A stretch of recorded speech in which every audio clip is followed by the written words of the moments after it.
উঠতে যাবে তখনই কাব্যের গলা পেল। কাব্য বলছে, মা, আমি মেলায় যাচ্ছি, কফি এনে রাখছি, ম্যাডামকে খেতে দিও, সে আবার চা পছন্দ করে না। কারিমন বেগম উঠে যেতে যাবে তখন তামান্না বলল, কিসের মেলা? আমাদের গ্রামে প্রতি বছরের মেলা হয়। আমিও যাব মেলায়, কাব্যকে ডাকুন। কারিমন বেগম উঠে কাব্যকে বলল, তোর ম্যাডাম যাবে মেলায়, নিয়ে যা। তাড়াতাড়ি আসতে বলো, এমনিতে দেরি হয়ে গেছে। কারিমন বেগম তামান্নাকে তাড়াতাড়ি রেডি হয়ে বের হতে বলল। কাব্য বাসার বাহিরে দাঁড়িয়ে আছে। কিছুক্ষণ পর তামান্না বের হলো। তামান্না বের হয়ে বলল, চলো। কাব্য তামান্নাকে নিয়ে মেলার দিকে যেতে লাগলো। তামান্না কাব্যকে বলল, তোমাকে একটা কথা জিজ্ঞেস করি। হ্যাঁ ম্যাডাম, বলেন। তোমার এত বড় বাড়ি থাকতে তুমি শহরে ওয়েটারের চাকরি করছো কেন? কাব্য হেসে দিয়ে, বাড়িটা কে বানিয়ে দিয়েছে তাকে আমি চিনি না, আমার নাম করে বানিয়ে দিয়ে গেছে, যে বানিয়েছে তার নাম বলে যায়নি। কাব্য তামান্নাকে সব বলল। তামান্না কথাগুলো শুনে অবাক হয়ে গেল। কাব্য তামান্নাকে নিয়ে মেলায় চলে আসলো। তামান্না মেলায় রকমারি জিনিসপত্র দেখে অবাক। গ্রামের মেলায় কত রকমের জিনিসপত্র, বাচ্চাদের থেকে শুরু করে বড়দেরটা। মেলায় প্রচুর ভিড়। মেয়েরা চুড়ির দোকানে দাঁড়িয়ে চুড়ি, কানে দুল এসব কিনছে। বাচ্চারা খেলনা কিনছে। সবাই নতুন পোশাক পরে মেলায় আসছে। তামান্না মেলায় এমন দৃশ্য দেখে অনেক খুশি। তামান্না চুড়ির দোকানে যেয়ে হাতে কাচের চুড়ি নিয়ে দেখতে লাগলো। তামান্না হাতে পড়তে লাগলো। তামান্না কাব্যের দিকে তাকিয়ে, সুন্দর লাগছে না? কাব্য মাথা নাড়ালো। তামান্না এ দোকান ও দোকান যেতে লাগলো আর এক একটা করে জিনিস কিনতে লাগলো। কাব্য পুরো অবাক হয়ে তামান্নাকে দেখছে। হঠাৎ করে এমন পরিবর্তন, গ্রামে এসে সব কিছু মানিয়ে নিচ্ছে। কাব্যর মাথায় কিছু ঢুকছে না। রাত 10টা। মেলা থেকে জিনিসপত্র কেনা শেষে বাসার দিকে রওনা হলো তামান্না আর কাব্য। তামান্না কাব্যের সাথে বকবক করতে লাগলো। সারা রাস্তা বকবক করতে করতে বাসায় চলে আসলো। তামান্না নিজের রুমে চলে গেল। কাব্য কারিমন বেগমের সাথে কথা বলতে লাগলো। কারিমন বেগম খাবার রেডি করতে লাগলো। কিছুক্ষণ পর তামান্না আসতেই সবাই মিলে একসাথে খেয়ে নিল। পরের দিন বিকালে কাব্য বাহিরে দাঁড়িয়ে আছে তামান্নাকে নিয়ে গ্রাম ঘুরিয়ে দেখাবে। তামান্না ভেতরে সাজছে। কিছুক্ষণ পর তামান্না বাহিরে আসতেই কাব্যর চোখের পলক যেন পড়ছে না। দেখে মনে হবে না শহরের ম্যাডাম, গ্রামের মেয়ে বললেই হবে। তামান্না কাব্যের তাকানো দেখে লজ্জা পেল। তামান্না বলল, কি দেখছো এভাবে? তামান্নার কথাই কাব্য বলল, আপনি আসলে কি শহরের ম্যাডাম? কেন? আপনার এরকম পরিবর্তন দেখে সত্যি অবাক হচ্ছি, এতটা ভালো ব্যবহার করছেন। কেন, আগে বেশি খারাপ ছিলাম? তা না, তবে একটু ছিলেন। মানুষ পরিবর্তনশীল, কখন কে কার ভালো লেগে যায় কেউ তো আর বলতে পারে না। মানে? আমাকে সুন্দর লাগছে না? হ্যাঁ লাগছে। তামান্না হাসলো। কাব্য তামান্নাকে নিয়ে গ্রাম ঘুরিয়ে দেখাতে লাগলো। তামান্না কাব্যের সাথে থাকা সময়টুকু উপভোগ করতে লাগলো। রাতে বাসায় ফিরতেই কারিমন বেগম তামান্নাকে বলল, তোমার কোনো অসুবিধা হচ্ছে না তো? তামান্না কারিমন বেগমকে জড়িয়ে ধরে। না আন্টি, আমার তো এখানে অনেক ভালো লাগছে। কারিমন বেগম তামান্নার মাথায় হাত বুলিয়ে দিয়ে বলল, খাবার বাচ্চি, খেতে এসো। হ্যাঁ, আমি শাড়িটা চেঞ্জ করে আসি। তামান্না চলে গেল। কারিমন বেগম কাব্যকে বলল, তোর শহরের ম্যাডামটা অনেক ভালো, এত ভালো মেয়ে আমি আগে দেখিনি। কাব্য মনে মনে বলল, ভালো না ছাই, শহরের তার ব্যবহার দেখলে আর ভালো বলতে না। কারিমন বেগম কাব্যকে বলল, কিছু বলছিস? না, তুমি খাবার রেডি করো, আমি আসছি, করিম চাচার সাথে দেখা করে আসি। তাড়াতাড়ি আসিস। কাব্য আচ্ছা বলে চলে গেল। তামান্না খেতে আসলো। কাব্যকে না দেখে তামান্না বলল, কাব্য কোথায়? ও ওর করিম চাচার সাথে দেখা করতে গেছে, তুমি খেয়ে নাও। তামান্না আর কিছু বলল না, খেতে লাগলো। কাব্য চায়ের দোকানে যেতেই করিম চাচা কাব্যকে পাশে নিয়ে, তোরে নিয়ে তো গুঞ্জন উঠেছে। কাব্য অবাক হয়ে, মানে? গ্রামের মানুষ অনেকে অনেক ধরনের কথা বলছে, শহরের মেয়েটাকে পটিয়ে বিয়ে করে বড়লোক হয়ে গেছিস। কাব্য হাসলো। করিম চাচা বললেন, একটা কথা বলতো, কি? তুই কি মেয়েটাকে প্রেমের ফাঁদে ফেলে গ্রামে নিয়ে আসছিস? চাচা, তুমিও অন্যের মতো, কই চাঁদার কই বামন। বুঝতে পারছি, তুই কি ওকে পছন্দ করিস? পছন্দ করলেও কি সব জিনিস পেতে নেই, জানোই তো। আয় চা খাবি। কাব্যকে নিয়ে চায়ের দোকানে বসলো আর কথা বলতে লাগলো। রাত 12টা। তামান্না কারিমন বেগমের রুমে যেয়ে, আন্টি ঘুমাইছেন? না, এসো মা। কি করছেন? খেতা সেলাই করে। তোমার কিছু লাগবে? না, হঠাৎ মাথাটা ধরেছে, ঘুম আসছে না। কারিমুন বেগম খাতাটা রেখে বলল, কোনো কিছু নিয়ে চিন্তা করছো? না আন্টি। মাথাটা আমার কোলের উপর রেখে শুয়ে পড়ো তো দেখি। তামান্না কারিমুন বেগমের কোলে মাথা রেখে শুয়ে পড়ল। কারিমুন বেগম তামান্নার মাথায় হাত বুলিয়ে দিচ্ছে আর বলছে, কোনো কিছু চিন্তা না করে চোখটা বন্ধ করে থাকো। তামান্না কোনো কথা না বলে চোখটা বন্ধ করতেই কারিমুন বেগম গল্প বলতে লাগলো। রাত 2টা। তানজিলা কাজ শেষ করে টেবিলের উপর মাথা দিয়ে চোখ বন্ধ করতে যাবে, তখনই ফোনটা বেজে উঠল। ফোনের স্ক্রিনে তাকিয়ে দেখলো টেকো মুরাদের কল। তানজিলা কল রিসিভ করতে টেকো মুরাদ বলল, বিজি আছো? না স্যার, বলুন। তোমার সাথে জরুরি কথা আছে, যদি দেখা করতে। কোথায় আসতে হবে? সামনের মোড়টাই, ওখানে আছি আমি। ঠিক আছে স্যার, আসতেছি। তানজিলা কলটা কেটে দিয়ে বের হয়ে পড়লো। বাইক চালিয়ে সামনে মোড়ে যেতে দেখলো টেকো মুরাদ গাড়ির সামনে দাঁড়িয়ে আছে। তানজিলা বাইক স্ট্যান্ড করে মুরাদের সামনে দাঁড়ালো। মুরাদ তানজিলাকে দেখে জিজ্ঞেস করলো, একা এসেছো? সাথে কেউ আসেনি? না স্যার, কেউ আসেনি, একাই এসেছি। একা আসতে গিয়েছো কেন? জানো না তোমার শত্রু চারপাশে ঘুরছে? এই রাতে একা আসা ঠিক হয়নি, যদি বিপদ হয়ে যেত। না স্যার, তেমন কোনো সমস্যা নেই, এরপর থেকে সোর্স নিয়েই বের হব। তোমাকে যে জন্য ডেকেছি। হ্যাঁ স্যার, বলেন। হ্যাঁ স্যার বলেন। বলার সাথে সাথে চারিদিক দিয়ে কয়েকজন বন্দুক হাতে নিয়ে এগিয়ে আসলো। তানজিলা লোকগুলোকে দেখা মাত্রই কোমর থেকে পিস্তল বের করে মুরাদকে বলল, স্যার, সন্ত্রাসী সোর্সদের খবর দেন, আমরা যতদূর পারি এদের সামলাতে থাকি। তানজিলার কথা শুনে টেকো মুরাদ হেসে উঠল। হাসতে হাসতে তানজিলার হাত থেকে পিস্তলটা নিয়ে নিল। তানজিলা হা হয়ে গেল। মুরাদ হাসতে হাসতে বলল, তোমাকে বলেছি না এই শহরে ভালোর কোনো খানা নেই? যাদের দেখছো এরা সবাই তোমাকে মারবে। আমার কাজ ছিল তোমাকে এদের কাজ পর্যন্ত এনে দেওয়া, পৌঁছে দিলাম। ওরা কি করবে তোমার সাথে আমি জানি না। মুরাদের কথা শুনে তানজিলা থ হয়ে গেল। তানজিলা বলল, স্যার। মুরাদ তানজিলার মুখের সামনে আঙ্গুল রেখে, তোমাকে বলেছিলাম না ভালো কাজে থাকবি না? সাবধান করেছিলাম, কিন্তু সাবধান হোসনি, নিজের মরণ নিজে টেনে আনলে।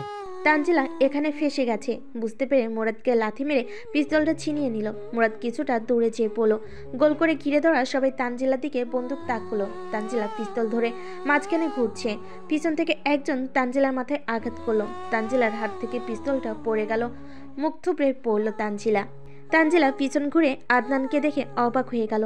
আদনান শয়তানি হাসি দিয়ে, কি মামুনি, ভূত দেখার মতো অবস্থা হলো নাকি? তোকে তো জেলে দিয়েছি, তুই এখানে আসলি কি করে? ক্ষমতা, টাকা আর ক্ষমতা থাকলে এসব কোনো ব্যাপার না। মুরাদের কাছে টাকার ক্ষমতাই সব। মুরাদের হাসির সাথে সাথে আদনান হেসে উঠল। তানজিলা পুরো থ হয়ে তাকিয়ে আছে দুজনের দিকে। আদনান তানজিলার পাশে বসে তানজিলার চুলের মুঠি ধরে টেনে তুলে, তুই আমার কথা শুনলে আজকে এই দিনটা আসতো না তোর জীবনে। আমাকে মেরে ফেললেও তোরা কেউই বাঁচতে পারবি না, একদিন না একদিন তোদের মরতে হবে। আমাদের কথা ভাবা বাদ দিয়ে তোর নিজের কথা ভাব, ঠিক কি হতে চলেছে তোর সাথে। আদনান কথাটা বলে সামনের দিকে ধাক্কা মারল। মুরাদের সামনে চেয়ে দাঁড়িয়ে পড়ল। মুরাদ তানজিলার গাল দুটো চেপে ধরে, আমি ভালো হয়ে গেছি, না হলে তোর এই রূপ এতক্ষণে বিশ্বস্ত হয়ে যেত। আমি কিছু করব না, যা করার ওরাই করবে। হা হা হা। আদনান হকি হাতে নিয়ে এসে পিছন থেকে সজোরে পায়ে বাড়ি মারল তানজিলার পায়ে। তানজিলা হাঁটু ভেঙে বসে পড়ল, ব্যথায় চিৎকার করে উঠল। আদনান তানজিলার সামনে দাঁড়িয়ে মুখের উপর হকি দিয়ে বাড়ি মেরেই, তোকে বলেছিলাম না আমি নিজের হাতে তোকে মারবো, দেখ আমি আমার কথা রেখেছি।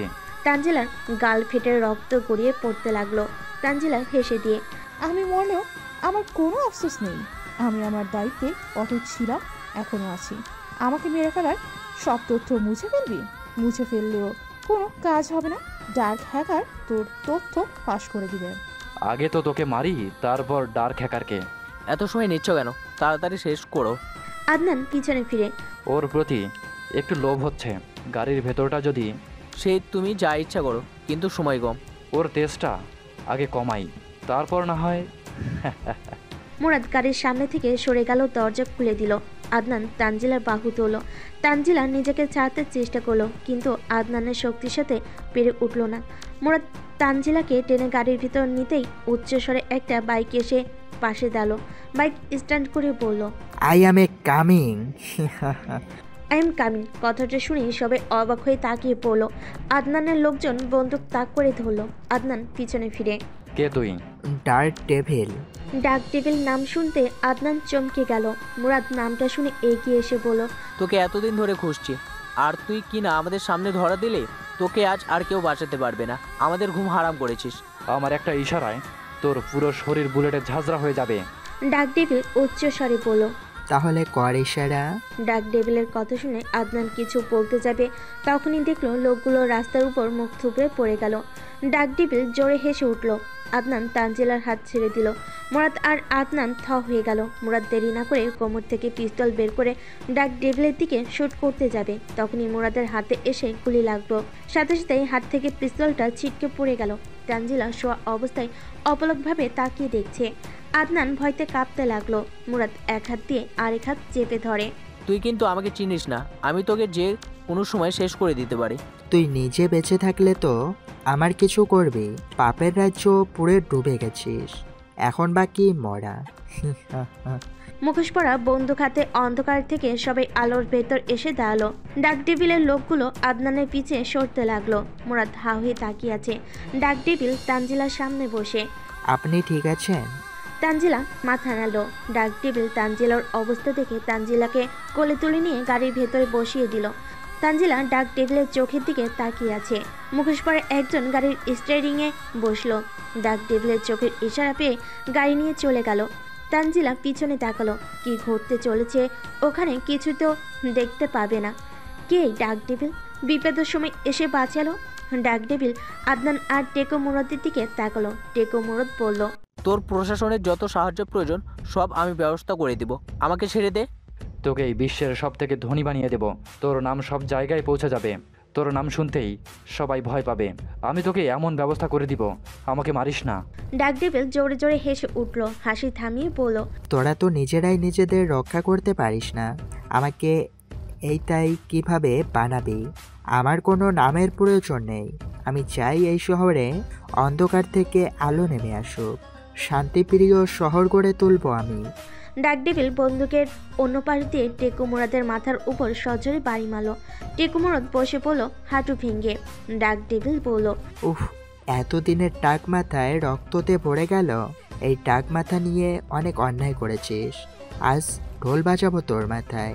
টেকো মুরাদ কোনো কথা বলতে পারল না, মাথার উপর বাড়ি মারতে লাগলো। আদনান এমন দৃশ্য দেখে পালাতে যাবে, তখনই ডাক টেবিলের লোকজন ধরে ফেল। মুরাদের মুখ দিয়ে চাপা আর্তনাদ বের হতে লাগলো। আদনানের হাত ধরে একজন হাতের আঙ্গুল প্লাস দিয়ে তুলতে লাগলো। আদনানের মুখে কাপড় গুজে দেওয়ায় জোরে আর্তনাদ করতে পারছে না, চোখ বেয়ে পানি গড়িয়ে পড়ছে। ডাক টেবিল ঘড়ির দিকে সময় দেখে আদনান আর টেকো মুরাদকে মেরে ফেলে চলে গেল সবাইকে। এদিকে তানজিলাকে হাসপাতালে রেখে চলে গেল ডাক টেবিলের লোক। ভোর হতে না হতেই একজন টেকো মুরাদের লাশ ল্যাম্পপোস্টে ঝুলতে দেখে সবাইকে ডেকে দেখাতে লাগলো।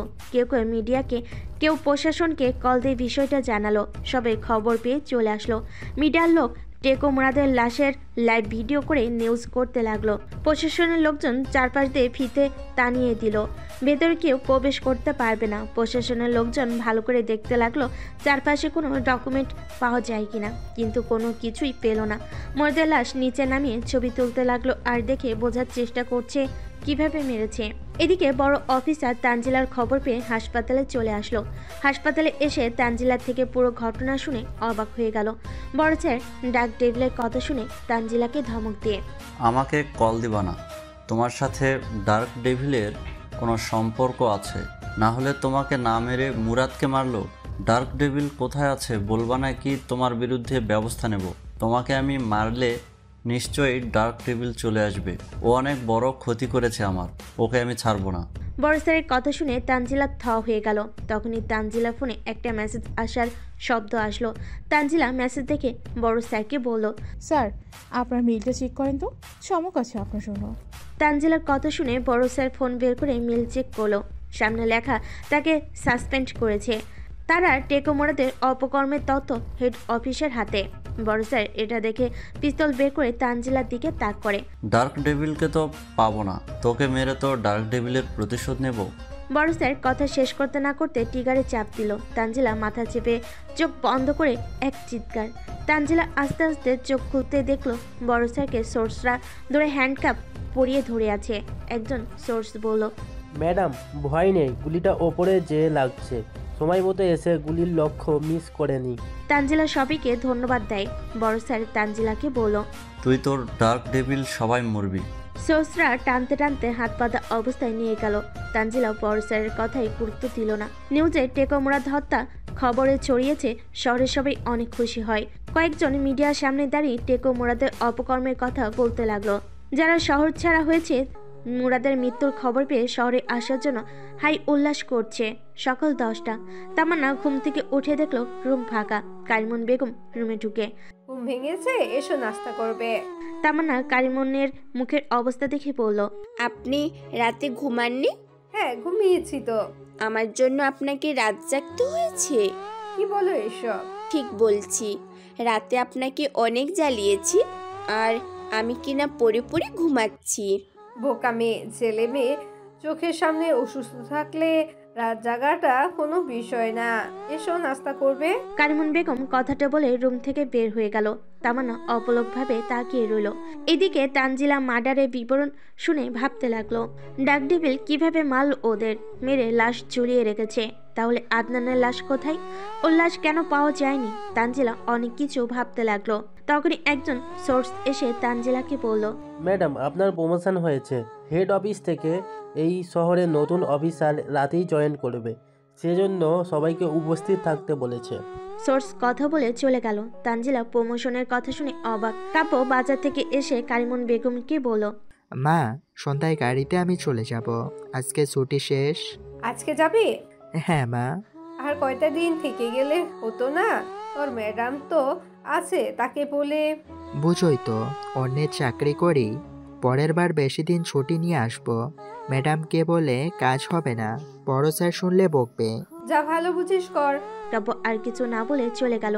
করিম চাচা চেয়ারম্যানের দাঁড়ানোর নমিনেশন পেয়ে গ্রামে মিষ্টি বিলাতে লাগলো। গ্রামের সবাই অনেক খুশি। দুপুর 12টা। তামান্না বসে ফোন দেখতেছিল, তখন আজমল চৌধুরীর কল আসলো। তামান্না কল রিসিভ করতেই আজমল চৌধুরী বলল, মামনি, আগামীকাল সকালে একটা মিটিং ফেস করতে হবে তোমাকে। আমার আসতে আরো কয়েকদিন দেরি হবে। আগামীকালকেই? হ্যাঁ, মিটিংটা খুব জরুরি। ঠিক আছে ড্যাডি, তুমি চিন্তা করো না, আমি সামলে নিব। আজমল চৌধুরী তামান্নার সাথে কথা বলতে লাগলো আর মিটিং সম্পর্কে বোঝাতে লাগলো। মিটিংয়ে যাতে সমস্যা না হয় বলতে লাগলো। এদিকে আগন্তুক লোক মুরাদের মৃত্যুর সংবাদ উপর মহলের কর্মকর্তাদের ছাঁটাই শুনে মেজাজ হাঁটিয়ে ফেলল। আগন্তুক লোকটা বলতে লাগলো, ডার্ক ডেভিল আমার শহর থেকে আমার লোকদের শেষ করে দিলি। আমি আসতেছি তোর সাথে মোকাবিলা করার জন্য। আমার সম্পর্কে কোনো ধারণা তোর নেই। আমি এই শহর অন্ধকার জগতে রেখেছি। এতকাল কেউ সাহস পায়নি কথা বলার। আমার শহরে কখনো আলো ফুটবে না। তৈরি থাক, আমি আসতেছি। তোকে মেরে সব আগের মতো করে নিব। কারিমন বেগম রান্নার কাজের সবকিছু গোছাতে লাগলো। তখন তামান্না এসে বলল, আন্টি কি করছেন? রান্নাটা গুছাচ্ছি। আজকে আমি রান্না করব। তুমি করবে? তুমি পারবে তো? আমি পারবো, আপনি শুধু দেখিয়ে দিয়েন। রাতে ফিরতে হবে শহরে, আর কবে আসবো জানি না তো। কাব্য বলতেছিল সন্ধ্যার বাসে চলে যাবে, আজকে ছুটি শেষ হয়েছে। ও হ্যাঁ, ও বাসে যাবে কেন? আমার সাথে যাবে, গাড়ি আছে। জানি না। তামান্না কারিমন বেগমকে রান্নার জন্য জোর করলো। কারিমন বেগম আর না করলো না। তামান্নাকে দেখিয়ে দিল। তামান্না রান্না করতে লাগলো। কারিমন বেগম তামান্নাকে দেখছে আর ভাবছে, এমন একটা মেয়ে যদি আমার ঘরের বউ হয়ে আসতো অনেক ভালো হতো। এমন ভালো শহরে মেয়ে পাওয়া যায় না। দুপুর 3টা। কাব্য খেতে বসলো। তামান্নাও সামনে বসেছে। আজকে সব পছন্দের খাবার রান্না হয়েছে। কারিমন বেগম কাব্যকে জিজ্ঞেস করলো, কি রে, রান্না কেমন হয়েছে? হ্যাঁ মা, সুন্দর হয়েছে। যাওয়ার পথে আমার জন্য দিয়ে দিও। রান্না কিন্তু আজ আমি করিনি। তাহলে কে করেছে? তামান্না। কাব্য খাওয়া বাদ দিয়ে তামান্নার দিকে হাঁ হয়ে তাকালো। তামান্না কাব্যের তাকানো দেখে লজ্জা পেল। কাব্য মনে মনে বলছে, আমি এসব স্বপ্ন দেখছি না তো, কিভাবেই বা সম্ভব এমন পরিবর্তনে? মাথায় তো কিছুই ঢুকছে না। আমার জন্য কোনো বড় অপমান তৈরি করছে না তো? তামান্না মাথা নিচু করে বলল, আমার সাথে রাতে গাড়িতে যেও, একসাথে যাব। না ম্যাডাম, আমি বাসে চলে যাব। তামান্না কাব্যের দিকে চোখ পাকিয়ে, তোমাকে যেটা বলেছি তাই করো। ঠিক আছে। খাওয়া শেষ করে কাব্য রুমে চলে গেল। রুমে শুয়ে শুয়ে তামান্নার এমন পরিবর্তনের কথা চিন্তা করতে লাগলো। সন্ধ্যার পর তামান্না কারিমুন বেগমকে জড়িয়ে ধরে বিদায় নিয়ে গাড়িতে উঠল। কাব্য সবার থেকে বিদায় নিয়ে গাড়ির সামনে যেয়ে বসলো। গাড়ি চলতে লাগলো। সবাই হাত নাড়িয়ে বাই জানালো। গাড়ি গ্রাম থেকে মেন রোডে উঠতেই তামান্নার ড্রাইভারকে গাড়ি থামাতে বলল। ড্রাইভার গাড়ি থামাতে তামান্না কাব্যকে সামনে থেকে পিছনে এসে বসতে বলল। কাব্য বাধ্য ছেলের মতো গাড়ি থেকে নেমে পিছনে বসলো তামান্নার পাশে। ড্রাইভার গাড়ি চালাতে লাগলো। তামান্না কাব্যর হাত ধরে, সেদিনের জন্য আই এম সরি। সেই দিন আমি না বুঝে তোমাকে অপমান করেছি। কাব্য অবাক হয়ে, কি বলছেন এসব ম্যাডাম? তামান্না কাব্যর হাত ছেড়ে দিয়ে, সেদিন কি হয়েছিল আমার আমি জানি না। তোমাকে অনেক অপমান করেছি, অনেক অত্যাচারও করেছি। সব কিছুর জন্য আমাকে মাফ করে দাও। আরে ম্যাডাম, আমি কিছু মনে রাখিনি। আপনি মাপ চেয়ে আর আমাকে ছোট করবেন না। তামান্না আর কিছু না বলে সামনের দিকে তাকিয়ে আছে। গাড়ি আপন মনে চলতে লাগলো। রাত 9টা। শহরে বড় অফিসারের সাথে দেখা করার জন্য সময় মতো সবাই এসে হাজির হলো। সবাই যে যার মতো করে কথা বলতে লাগলো। এই অফিসার কি টেকো মোরাদের মতো সন্ত্রাসী কাজে লিপ্ত থাকবে না তো, নাকি মোরাদের থেকে বেশি খারাপ হবে? কেউ ভালো চিন্তা ভাবনা করলো না। যে যার মতো করে চিন্তা ভাবনা করতে লাগলো। কিছুক্ষণ পর পুলিশের পোশাক পরা একজনকে সবার সামনে দাঁড়িয়ে সবার সাথে পরিচয় করিয়ে দিল। অফিসারের নাম সাগর। সাগর সবার সাথে সাক্ষাৎ শেষে তানজিলাকে আলাদাভাবে ডেকে পাঠালো। তানজিলা অফিসারের রুমের দরজার কাছে দাঁড়িয়ে, আসবো স্যার? হ্যাঁ এসো। তানজিলা ভেতরে প্রবেশ করতে সাগর বলল, আমি জানি তুমি ডার্ক ডেভিল আর ডার্ক হ্যাকারকে চিনো। কোনো সংকোচ না করে আমাকে বলতে পারো। স্যার আমি ওদের চিনি না, জানিও না, কিন্তু ওরা আমাকে সাহায্য করেছে। দেখো সবকিছুই তো বুঝতে পারছি। এটা তো জানো অপরাধী অপরাধী হয়, তাকে তো আইনের আওতায় এনে শাস্তি দিতে হবে। তাহলে স্যার আগে আপনি শহরে যত বড় অপরাধী, আমাদের ডিপার্টমেন্টে যত অপরাধী আছে তাদের শাস্তির ব্যবস্থা করেন। তাহলে আর ডার্ক ডেভিল ডার্ক হ্যাকার নামে কেউই থাকবে না। তানজিলার কথা শুনে সাগর অবাক হয়ে গেল। সাগর তানজিলাকে বলল, ঠিক আছে, একটা কাজ করো। এই শহরের যত তথ্য আছে সবকিছু আমার কাছে প্রমাণ সহ এনে দাও। তারপর দেখো আমি কি করতে পারি। এতটুকু সাহায্য নিশ্চয়ই করবে। ঠিক আছে স্যার। তানজিলা চলে গেল। সাগর চেয়ারে বসে ভাবতে লাগলো কি করবে। তখনই সাগরের ফোনে মেসেজের শব্দ হলো। স্ক্রিনের উপর থেকে দেখলো, ওয়েলকাম অফিসার ডাক হ্যাকার কিং। সাগর নড়চড়ে বসলো। তানজিলা চলে যেতে মেসেজটা আসলো। তাহলে তানজিলা এর সাথে জড়িত না তো? সাগর তানজিলাকে সন্দেহ করতে লাগলো। রাত 9টা। তামান্না গাড়ির ভেতর কাব্যের কাঁধে মাথা রেখে ঘুমিয়ে আছে। কাব্য তামান্নাকে ডাকতেও পারছে না। একজন ঘুমন্ত মানুষকে ডাকাটা কি ঠিক হবে? এভাবে সারা পথ ভাবতে ভাবতে গাড়ি এসে তামান্নাদের বাসায় এসে থামালো। কাব্য তামান্নাকে ডেকে, ম্যাডাম, আপনার বাসায় চলে আসছেন ম্যাডাম। তামান্না কাব্যর কথা শুনে চোখ খুলে দেখলো মাথাটা কাব্যের কাঁধের উপর। কখন যে ঘুমিয়ে পড়েছে খেয়াল নেই। মাথাটা সরিয়ে নি। সরি, কখন ঘুমিয়ে পড়েছি এভাবে বুঝতে পারিনি। ঠিক আছে ম্যাডাম, সমস্যা নেই। আমি তাহলে আসি। ধন্যবাদ আমাকে নিয়ে আসার জন্য। কই যাবা? রাতটা বাসায় থেকে যাও, সকালে মিটিং আছে, ডেকে দিও আমাকে। কিন্তু ম্যাডাম। তামান্না কাব্যর দিকে রাগে চোখে তাকালো। কাব্য আর কোনো কিছু না বলে গাড়ি থেকে নামলো। তামান্না গাড়ি থেকে নেমে দরজা খুলে বাড়ির ভেতরে ঢুকলো। কাব্য পিছনে ঢুকলো। তামান্না বলল, যাও ফ্রেশ হয়ে নাও। কাব্য মাথাটা নাড়িয়ে চলে গেল। তামান্না রুমে যেয়ে শুয়ে পড়লো। সকাল 8টা। কাব্য দরজার বাহির থেকে ম্যাডাম ম্যাডাম বলে ডাকতে লাগলো। তামান্নার কোনো রেসপন্স না পেয়ে রুমে ঢুকলো। অগোছালোভাবে ঘুমিয়ে আছে। যেভাবে এসেছে সেভাবে ঘুমিয়ে পড়েছে। কিছু মাথার কেশ মুখের ওপরে এসে পড়েছে। ঘুমন্ত অবস্থায় তামান্নাকে দেখতে ভালোই লাগছে। কাব্য তামান্নার মাথায় হাত দিয়ে ম্যাডাম ম্যাডাম বলে ডাকতে লাগলো। তামান্না চোখ খুলে কাব্যকে দেখে, তুমি কয়টা বাজে? 8:10। তামান্না উঠে বসে। ঠিক আছে, তুমি যাও, আমি রেডি হয়ে বের হচ্ছি। কাব্য চলে গেল। তামান্না ফ্রেশ হয়ে রেডি হয়ে বের হলো। কাব্যকে রেস্টুরেন্টের সামনে নামিয়ে দিয়ে তামান্না চলে গেল। কাব্য রেস্টুরেন্টে ঢুকতেই লাবণ্য কাব্যকে বলল, গ্রামে যেয়ে তো আমাকে ভুলেই গেলি। ভুলিনি, আপনাকে ফোন দেব বলে আর ফোন দিতে পারিনি। আপনি ম্যাডামকে আমার ঠিকানা দিয়েছেন কেন? কেন, ম্যাডাম কিছু করছে? কাব্য এক এক করে সব কিছু বলল। লাবণ্য শুনে পুরো অবাক হয়ে গেল। একদিন রাত 2:30। কাব্য রুমের ভেতর ঢুকতে লাবণ্যকে দেখে পুরো থ হয়ে গেল। লাবণ্য কাব্যর থেকে সবটা শুনে অবাক হয়ে বলল, ম্যাডাম তোর প্রেমে পড়েনি তো? কি যে বলেন আপনি? তুই পড়েছিস নাকি আবার? সত্যি করে বলতো। আরে ধুর না। লাবণ্য হাসলো। কাব্য কি বলল? তাহলে যা কাজ কর। কাব্য কাজ করতে চলে গেল। লাবণ্য ক্যাশে বসে কম্পিউটার টিপতে লাগলো। দুপুর 12টায় সাগর থানার সব অফিসারকে ডেকেছে। সবাই সময় মতো চলে এসেছে। গোল টেবিলে বসে সাগর সবার কাছে তথ্য জানতে চাইলো, কোথায় কি হয়। কেউ কেউ বললো, অনেকেও বলেনি। কথা অন্যদিকে নেওয়ার ট্রাই করলো। সাগর বেল চাপতে কয়েকজন সোর্স বাইরে থেকে ভেতরে প্রবেশ করতেই সাগর চোখে ইশারা দিতেই সোর্সরা কয়েকজন অফিসার হাতে হ্যান্ডকাপ লাগিয়ে দিল। সবাই অবাক হয়ে গেল। যাদের হাতে হ্যান্ডকাপ লাগাইছে তারা বলতে লাগলো, স্যার এসব কি? আমাদের ডেকে এনে অপমান করছেন, আপনি কিন্তু ভুল করছেন। সাগর ওদের কথা শুনে হেসে উঠে দাঁড়িয়ে, ভুল ঠিকটা এখনই বুঝতে পারবে। সাগরের হাতের ইশারায় একজন প্রজেক্ট চালু করলো। ভিডিও চলতে শুরু করলো। সবাই হা হয়ে তাকিয়ে রইল। সাগর বলল, এবার বুঝতে পারছো কেন তোমাদের হাতে হ্যান্ডকাপ? আমার আন্ডারে আমি এসব অপকর্ম অফিসারদের রাখি না। সাগরের কাছে সবাই মাপ চাইতে লাগলো। আর এমন অপকর্ম করবে না, ভালো হয়ে যাবে, সঠিক কাজ করবে। অনেকে অনেক কিছু বলতে লাগলো। সাগর সবার কথা শুনে, ভুল মানুষ একবার করে, আর আমি কাউকে সুযোগ দিই না। সুযোগ দিলেই আমার জন্য ক্ষতি। নিয়ে যাও ওদের। সাগরের কথায় সবাইকে নিয়ে গেল। বাকিরা যারা ছিল তারা মনে মনে ভয় পেতে লাগলো। সাগর সবার অবস্থা বুঝতে পেরে, আপনারা ভয় পাবেন না, আপনারা অন্যায় করেননি। আজ থেকে ভয় পাবে যারা অন্যায় করেছে তারা। কোনো ন্যায় করা মানুষ আর ভয় থাকবে না। সবাই সাগরকে বাহাবা দিতে লাগলো। সাগর বলল, তাহলে সোর্স নিয়ে দিন রাত কাজ শুরু করে দেন অন্যায়ের বিরুদ্ধে। যতক্ষণ অন্যায় মুক্ত শহর হচ্ছে আমরা থামবো না। এক অফিসার বলল, স্যার ডার্ক ডেভিল ডার্ক হ্যাকারদের ধরবো কি করে? আর উপর মহল থেকে চাপ কিভাবে ট্যাকেন দেবেন? সেই তো ওদের ছাড়তে হবে। সাগর হেসে দিয়ে, শহরে অন্যায় না থাকলে ডার্ক ডেভিল হ্যাকার কেউই থাকবে না। তো এখন থেকে লেগে পড়েন আপনাদের দায়িত্বে। উপর মহল আমি দেখে নেব। সবাই হাততালি দিল।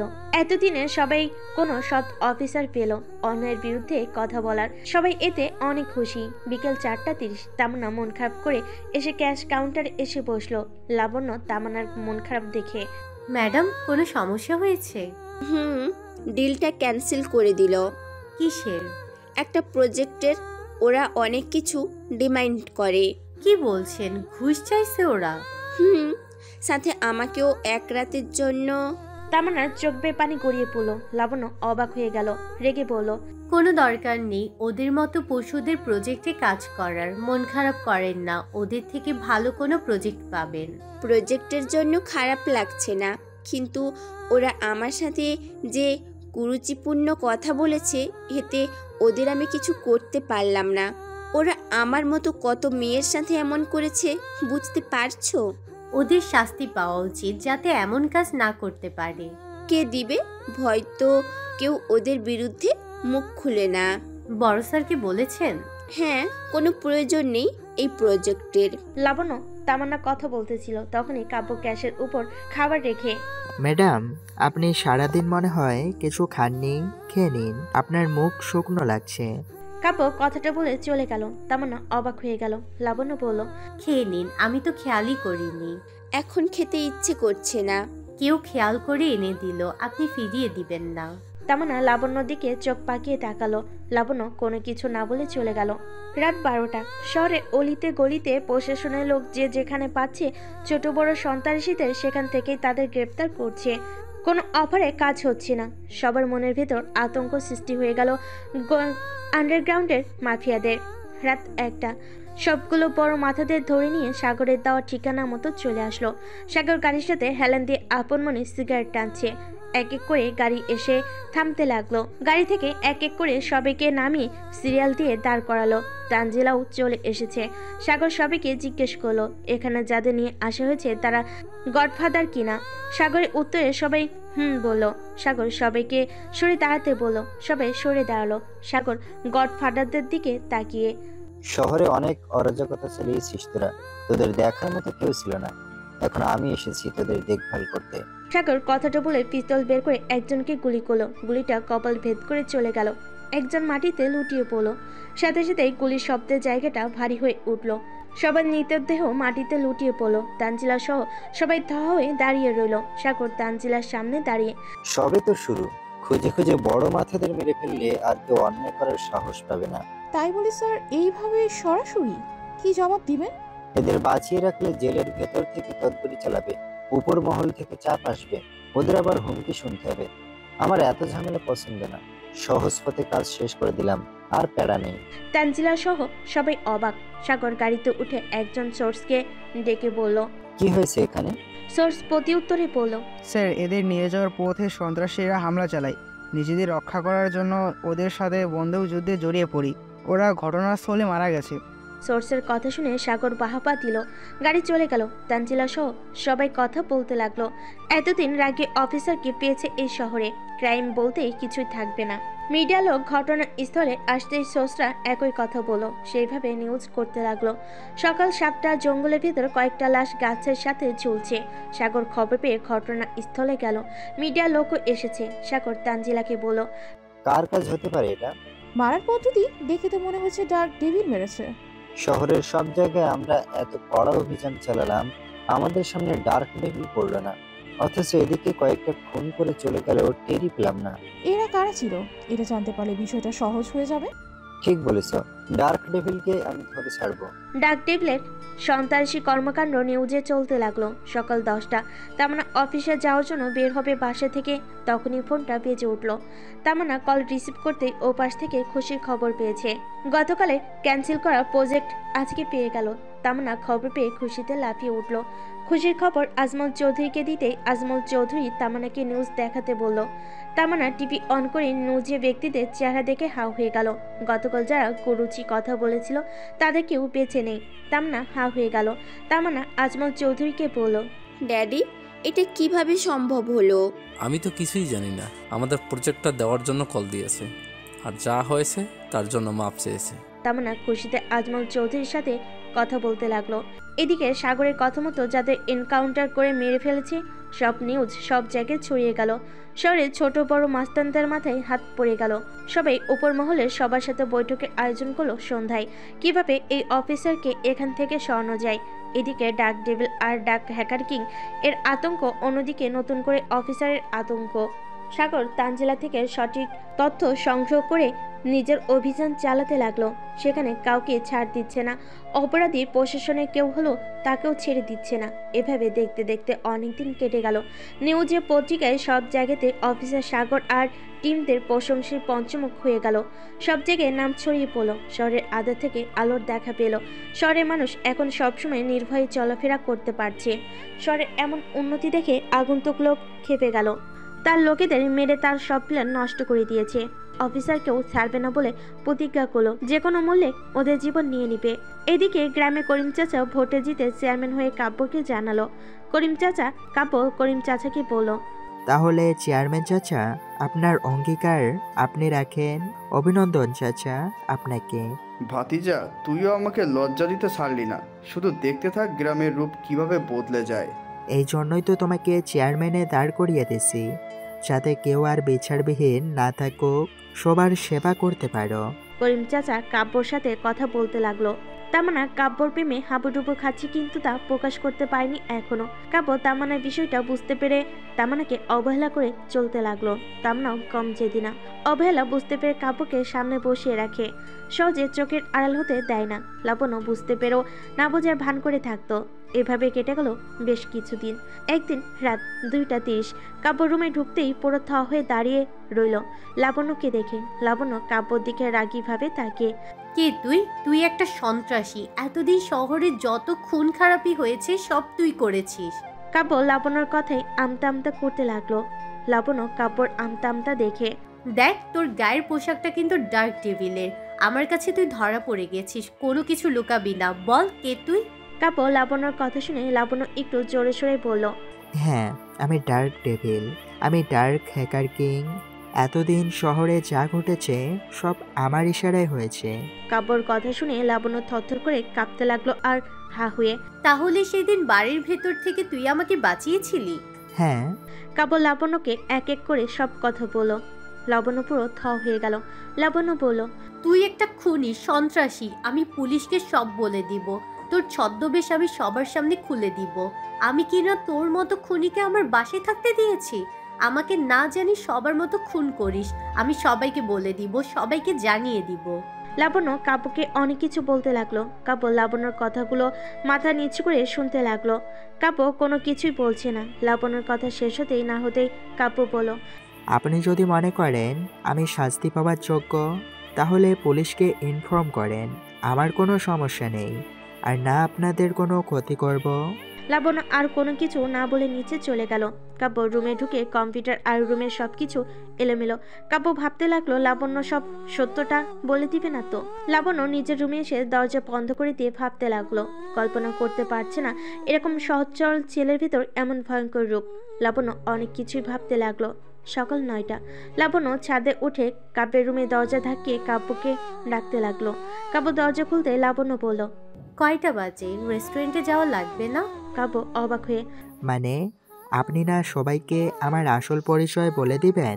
রাতে অনেক ভেবেছি, তুই যেটা করছিস তা ঠিক করেছিস। এতদিন যা ঘটেছে এখন আর তার কিছু ঘটে না। তুই এসে শহরের চিত্র বদলে দিয়েছিস। তুই সবার উপকার করছিস, আমি কেন এর ভেতর ঢুকে তোর ক্ষতি করব? তোর তাহলে রেস্টুরেন্টে না গেলেও চলবে। থাক, আমি যাই। আমিও যাব। না গেলে বেতন কি ফ্রিতে দিবেন? তোর কি আর টাকার অভাব আছে নাকি? এই শহরে না আসলে তো আর এত টাকার মালিক হতে পারতাম না। কাজ না করলে সবার আঙ্গুল আমার দিকে উঠবে। ছদ্মবেশটাই ভালো। আমি নিচে অপেক্ষা করছি, আয় তুই ফ্রেশ হয়ে। লাবণ্য চলে গেল। কাব্য ফ্রেশ হয়ে নিচে আসলো। লাবণ্য একটা রিক্সা দাঁড় করালো। দুজনে রিক্সায় চড়ে রেস্টুরেন্টের দিকে যেতে লাগলো। রেস্টুরেন্টের সামনে রিক্সা থামতে রাজ আকিবরা এসে রিক্সার সামনে দাঁড়িয়ে, দোস্ত তুই আমাদেরকে একটু সাহায্য কর, অনেক আশা নিয়ে তোর কাছে এসেছি। আমরা জানি তুই আমাদের মতো এত খারাপ না। তোর সাথে অনেক খারাপ ব্যবহার করেছি, বন্ধু বলে পরিচয় দিতে ঘৃণা প্রকাশ করেছি। সেই দেখ, আমরা তোর দুয়ারে চলে এসেছি সাহায্য চাওয়ার জন্য। কাব্য অবাক হয়ে রাজ আকিবদের দিকে তাকিয়ে আছে। রিক্সা থেকে কাব্য নামেনি এখনো। পাশ থেকে লাবণ্য কাব্যকে বলল, কারা এটা? আমার গ্রামের বন্ধুরা। কাব্য আর লাবণ্য রিক্সা থেকে নামলো। কাব্য জিজ্ঞেস করলো, কি হয়েছে আপনাদের? আমার মতো ফকির নেই আপনাদের কিভাবে সাহায্য করতে পারে বলুন? রাজ আকিব কাব্যের হাত ধরে, বন্ধু এভাবে বলে আমাদের লজ্জা দিস না। আমরা তোর সাথে অনেক অন্যায় করেছি, আমাদের মাফ করে দে। এই শহরে তুই ছাড়া আর কেউ নেই যে কারো কাছে যাব। কি হয়েছে? আমরা সবাই মিলে ব্যবসার জন্য এই শহরে এসেছি। যার সাথে ব্যবসা করছি সে আমাদের ঠকিয়ে আমাদের থেকে সবকিছু কেড়ে নিয়ে আমাদের ফকির বানিয়ে ছেড়ে দিয়েছে। যদি পুলিশের কাছে মামলা করি তাহলে আমাদের সবাইকে মেরে ফেলবে। আমাদের কাছে গ্রামে যাওয়ার মতনও কোনো টাকা নেই। তুই কিছু টাকার ধার দে, আমরা গ্রামে যেয়ে চাষাবাদ করে তোর সব টাকা পরিশোধ করে দেব। কাব্য আকিবের কথা শুনে অবাক হয়ে গেল।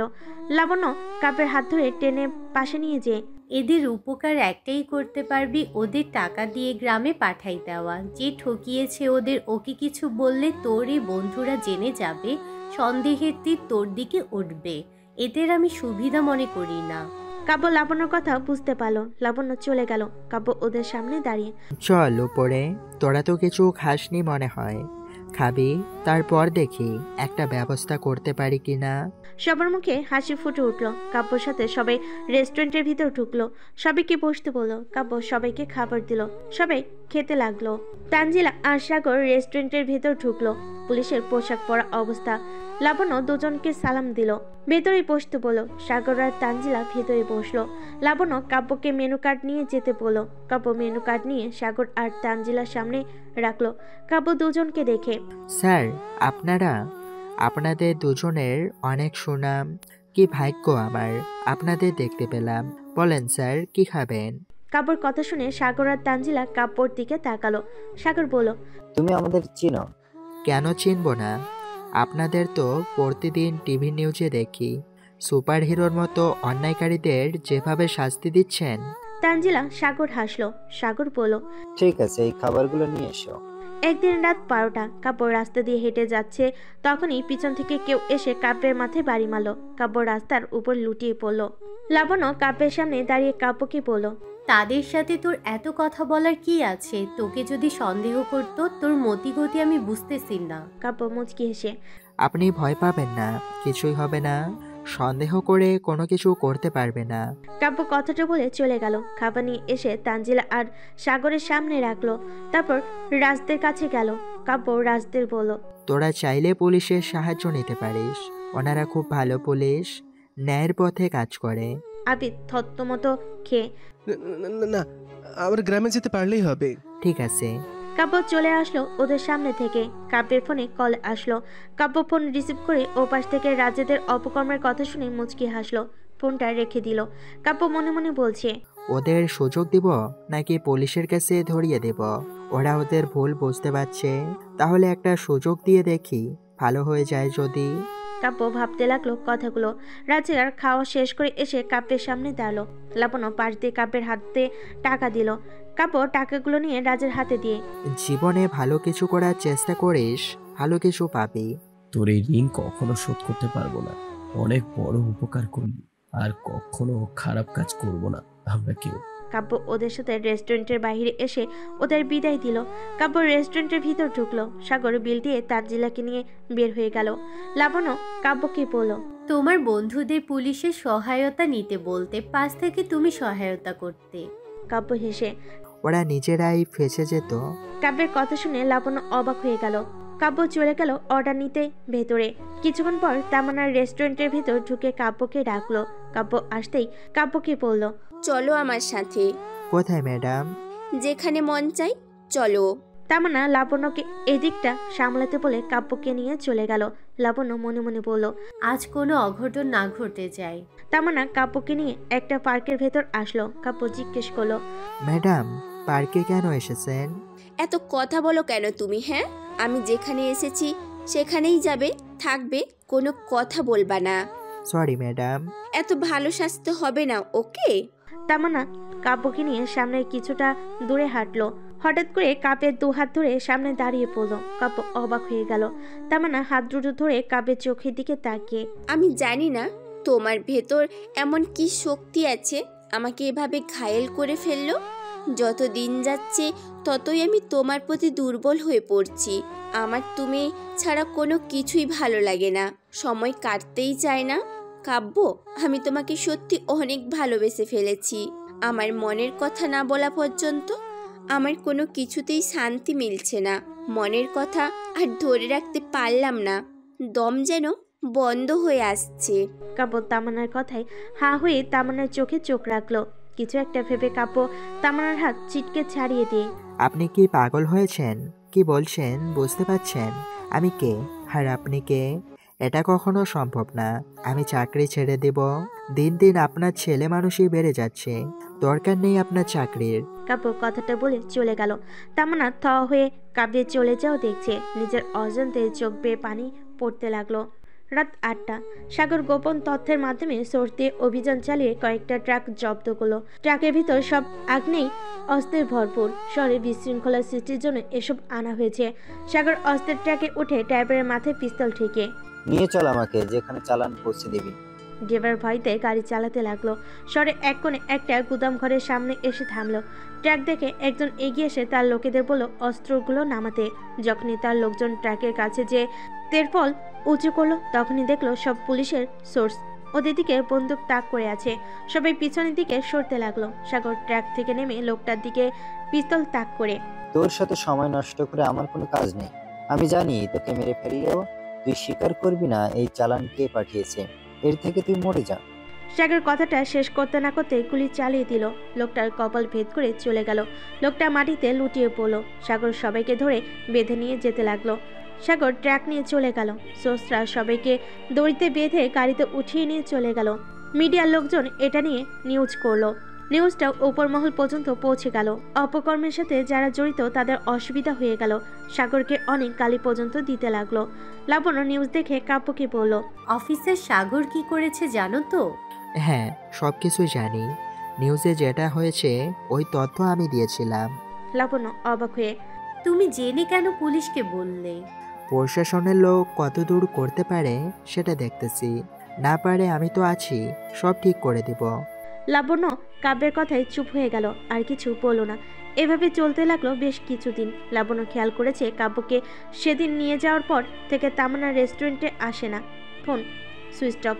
লাবণ্য কাব্যকে ডেকে, সেদিন ম্যাডামের সাথে গেছিলি, তখন কি কোনো কিছু হয়েছিল? কই কিছু হয়নি তো। কেন? এমনি। লাবণ্য তামান্নার বাসায় যায়। সেখানে যেয়ে জানতে পারে ম্যাডাম বাসায় নেই, বাহির হয়েছে। এভাবে আরও বেশ কিছুদিন কেটে গেল।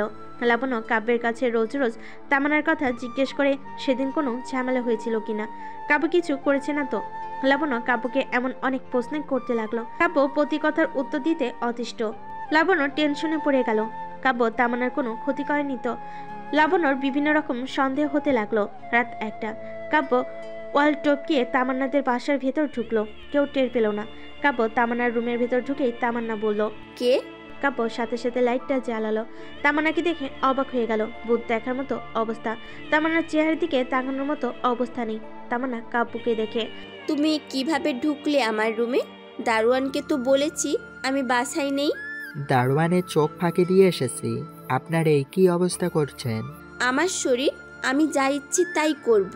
কাব্য তামান্নার সামনে বসে হাত কাঁপতে কাঁপতে তামান্নার হাত দুটো ধরে। কেন এমনটা করলেন? আপনার জন্য সবাই আমাকে সন্দেহ করছে। আমি আপনাকে নিখোঁজ করে ফেলেছি, আরও অনেক কিছু। প্রতিদিন আমাকে এমন কথাগুলো শুনতে হয়। আমার ক্ষতি করে বলছো এই কথা? সবাই তো ঠিকই কথা বলছে। আমি মরে গেলে তার জন্য তোমাকে দায়ী করব। আমার যখন হবে না তখন তোমাকে কারোর হতে দিব না। এমন পাগলামি করবেন না। যেটা সম্ভব না তা কখনোই সম্ভব না। আপনি চাঁদ, আমি বামন, এটা কেউ মেনে নেবে না। কেউ মানুক আর নাই মানুক, আমি তো মানি। সমস্যা কোথায়? আপনি বুঝতে পারছেন না আমার কথা। তামান্না কাব্যের থেকে হাত ছাড়িয়ে নিয়ে কাব্যকে জড়িয়ে ধরে। আমি বুঝতে চাই না কিছু। আমি বুঝতে চাই তুমি শুধু আমাকে ফিরিয়ে নাও। আমি মরে যাব। কাব্যর কোনো রাস্তা না পেয়ে, আমাকে একটু সময় দেন, আমি ভেবে আপনাকে বলবো। ছাড়ুন। তামান্না কাব্যকে ছেড়ে দিল। চোখ মুছল। কাব্য বলল, আসছি আমি। কাব্য কথাটা বলে রুম থেকে বের হয়ে গেল। কিছুক্ষণ পর কাব্য খাবার নিয়ে রুমে ঢুকে। না খেয়ে খেয়ে তো শরীরের 12টা বাজিয়ে ফেলেছেন। খেয়ে নেন এখন, অনেক তো হলো। তামান্না মাথা নিচু করে নিল। কাব্য তামান্নার সামনে বসে খাবার হাতে নিয়ে তামান্নার মুখের সামনে ধরল। তামান্না মাথা উঁচু করে কাব্যের দিকে তাকালো। কাব্য চোখের পলক ফেল। তামান্না হা করল। কাব্য তামান্নাকে খাইয়ে দিল। খাওয়া শেষে কাব্য তামান্নাকে রেস্টুরেন্টে যাওয়ার কথা বলে বাসা থেকে চলে গেল। তামান্না মনে মনে বলছে, তোমাকে আমার যে কোনো মূল্যেই করে নিব। সকালে তামান্নার রেস্টুরেন্টে আসতে লাবণ্য তামান্নার অবস্থা দেখে অনেক প্রশ্ন করতে লাগলো। এমন অবস্থা কিভাবে হলো, কি হয়েছে? তামান্না তেমন কিছু না বলে এড়িয়ে গেল। লাবণ্য আর কিছু বলল না। দেখতে দেখতে আরো বেশ কিছুদিন কেটে গেল। একদিন রাতে রেস্টুরেন্ট বন্ধ করে বের হয়ে লাবণ্যকে বলল, আপনি চলে যান, আমার একটু কাজ আছে। কাজ সেরে বাসায় আসবো। এখন আবার কোথায় যাব? কোনো সমস্যা হয়েছে? না, ফুল কিনতে যাব ম্যাডামের জন্য। লাবণ্য কাব্যর কথা শুনে হা হয়ে গেল। লাবণ্য কিছু বলতে যাবে তখনই ফাইজ এসে হাজির হলো। লাবণ্য ফাইজের সাথে চলে গেল। কাব্যও চলে গেল। রাত 12টা। কাব্য রাস্তার পাশ দিয়ে হেঁটে যাচ্ছে আর তামান্নার কথা ভাবতে লাগলো, কিভাবে তামান্নার থেকে নিজেকে দূরে সরিয়ে নিবে। কাব্য ভাবতে ভাবতে সামনের দিকে যেতে লাগলো। তখনই হঠাৎ মাথার পিছন থেকে সজের আঘাত করলো। কাব্য পিছনে হাত দিয়ে মাথা চেপে ধরে পিছনে ফিরতে রাস্তার উপর বেহুশ হয়ে পড়ে গেল। কাব্যকে ধরে গাড়িতে উঠালো। গাড়ি চলে গেল। রাত 1টা। তামান্না একের পর এক কাব্যকে ফোন দিয়ে যাচ্ছে, কিন্তু ফোন তুলছে না। তামান্না এয়ারপোর্টে আজমল চৌধুরীকে রিসিভ করতে এসেছে। তামান্না লাবণ্যকে ফোন দিল। এত রাতে তামান্নার কল দেখে লাবণ্য অবাক হয়ে গেল। লাবণ্য কল রিসিভ করতে কাব্যের কথা জিজ্ঞেস করতে বলল, দেখছি ও বাসে এসেছে কিনা ম্যাডাম। তামান্না কল কেটে দিল। কিছুক্ষণ পর আজমল চৌধুরী আসলো। তামান্না যে আজমল চৌধুরীকে জড়িয়ে ধরলো। আজমল চৌধুরী কাব্যের কথা জিজ্ঞেস করলো। তামান্না মন খারাপ করে বলল, ফোনই ধরছে না। আচ্ছা বাসায় চল, ওকে বাসায় আসতে বলিস, আমি কথা বলে দিব। তামান্না আর আজমল চৌধুরী এয়ারপোর্ট থেকে বাইর হয়ে গাড়িতে উঠলো। গাড়ি চলতে শুরু করলো। আরেকবার লাবণ্যকে কল দিল। লাবণ্য কল রিসিভ করে বলল, ম্যাডাম কাব্য বাসায় ফিরেনি, আমাকে বলল কাজ আছে। ওর ফোনে ফোন দিচ্ছি, ধরছে না, হয়তো কোনো কাজে আছে। এত রাতে ওর কিসের কাজ এই শহরে? ও নিশ্চয়ই চলে গেছে। লাবণ্য মনে মনে বলছে, ও কি কাজ করে জানলে ভয়ে কেঁপে উঠবেন ম্যাডাম। ওকে নিয়ে স্বপ্ন দেখা বন্ধ হয়ে যাবে। তামান্না কল কেটে দিয়ে আজমল চৌধুরীকে বলল, আমি গ্রামে যাব। ও হয়তো গ্রামে চলে গেছে। আচ্ছা মামনি শান্ত হ, বাসায় চল, ঠান্ডা মাথায় সব ভাবা যাবে। আজমল চৌধুরীর কথা শেষ হতে না হতেই ড্রাইভার করা ব্রেক করলো, সাথে সাথে আজমল চৌধুরী আর তামান্না সামনের দিকে ঝুঁকে গেল। সামনে একটা গাড়ি এসে পথ আটকিয়েছে, পিছনে তাকিয়ে দেখলো আরেকটা গাড়ি। তামান্না অবাক হয়ে গেল। বন্দুক হাতে কয়েকজন গাড়ির কাছে এসে বন্দুক তাক করলো। ড্রাইভার ভয়তে গাড়ি দরজা খুলে দিল। একজন ড্রাইভারকে নামিয়ে দুজন গাড়িতে উঠে পড়লো। একজন গাড়ি চালানো শুরু করলো, আরেকজন পিছনে পিস্তল ঠেকিয়ে। কোনো রকম চিল্লাবি, এখানে বাপ মেয়েকে মেরে ফেলে রেখে চলে যাব। তামান্না আজমল চৌধুরী ভয় পেয়ে গেল। রাত 2টা। কাব্য চোখ খুলতেই দেখলো চেয়ারে বাঁধা, শরীর বেয়ে রক্ত পড়ছে, মাথার রক্ত কপালে সে জমাট বেঁধেছে। কাব্য সামনের দিকে তাকাতে দেখলো কয়েকজন বন্দুক হাতে দাঁড়িয়ে আছে, কেউ মজা করছে। কাব্য পাশে তাকাতে দেখলো আফরিন রক্তাক্ত অবস্থায় পড়ে আছে। কাব্যের হুঁশ আসছে দেখে একজন বলল, বস চোখ খুলেছে, ভেতরে আসুন। কাব্য লোকটার কথা শুনে সামনের দিকে তাকালো। আবছে আলোর ভেতর থেকে একজন বেরিয়ে আসলো। কাব্য পুরো থ হয়ে গেল। এ কাকে দেখছে? এটা তো অফিসার সাগর। সাগর কাব্যর সামনে এসে, কি ভেবেছিস তুই একাই ছদ্মবেশ ধারণ করে আমাদের শেষ করবি? দেখলি তো আমি ছদ্মবেশ নিয়ে কেমন চমক দিলাম। সাগরের কথায় কাব্য হা হয়ে গেল।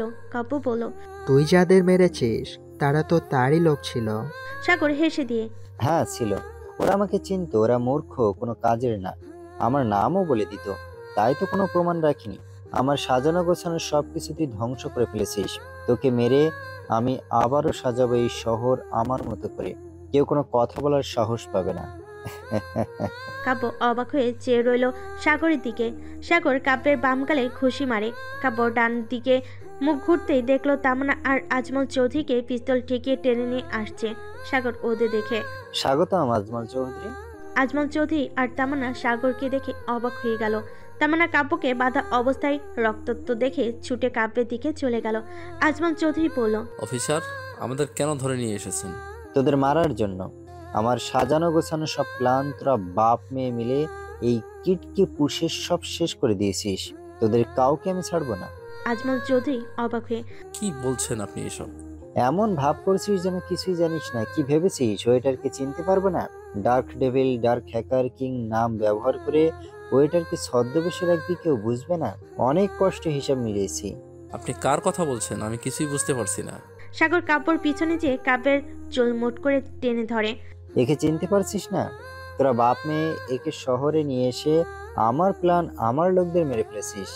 আজমল চৌধুরী অবাক হয়ে, কে ও? Dark devil, hacker king. নাটক করছিস আমার সাথে? আজকের দিনটার অপেক্ষায় ছিলাম। আজমল চৌধুরী তামান্না থাও হয়ে গেল। তামান্না কাব্য থেকে কিছুটা দূরে সরে গেল। কাব্য হেসে দিল।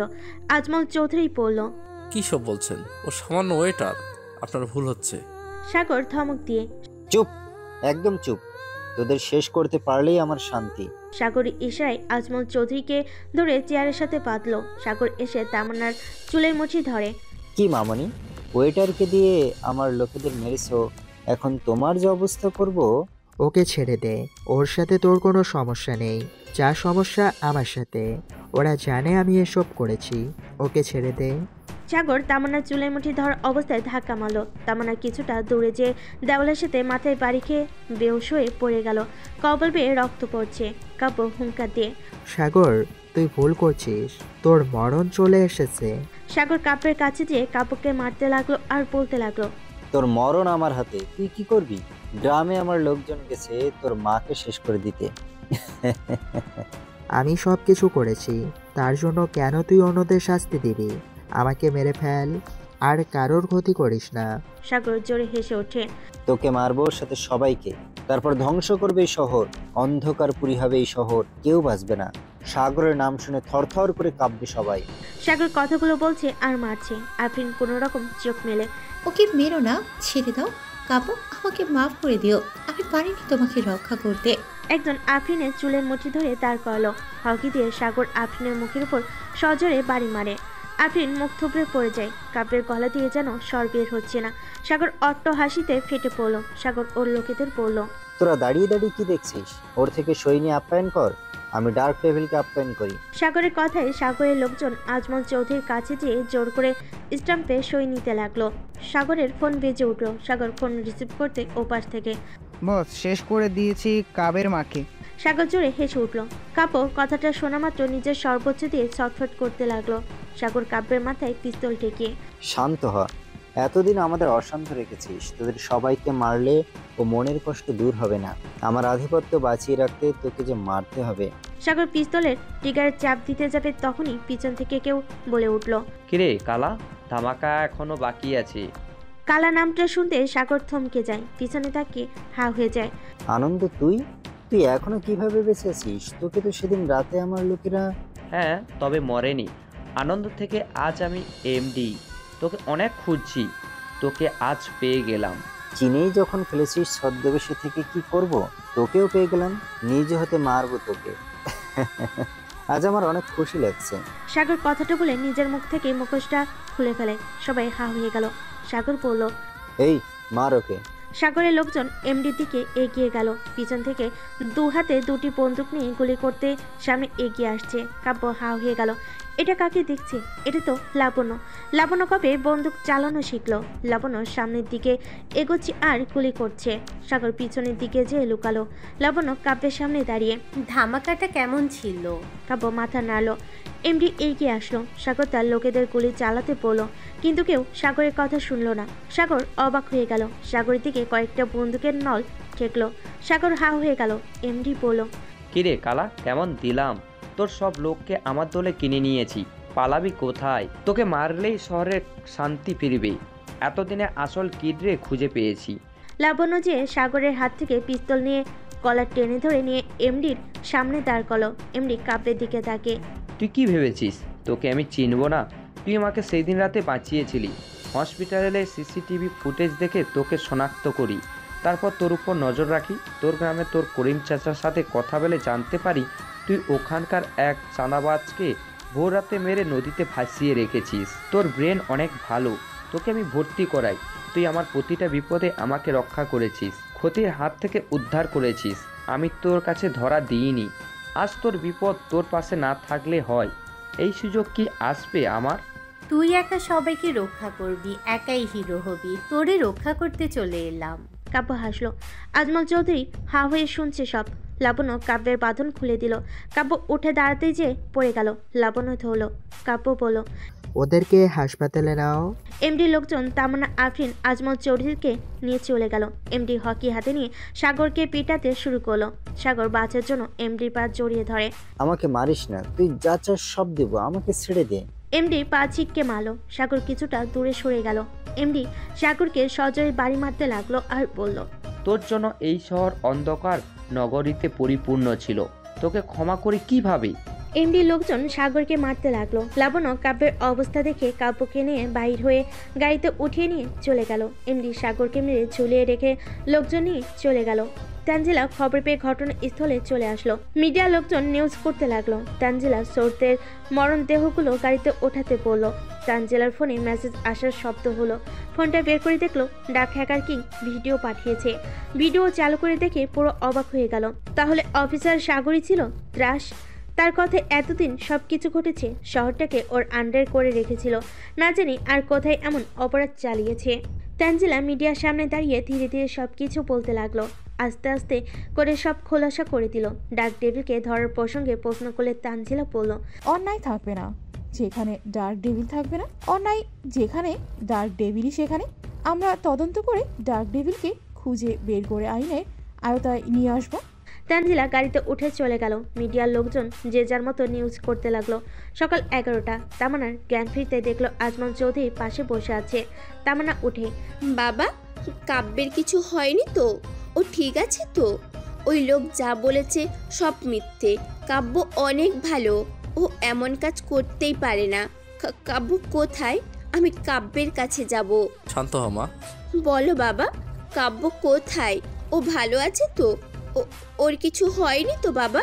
এই শহর ভালো না বাবা। আমি ওকে নিয়ে ওর গ্রামে চলে যাব।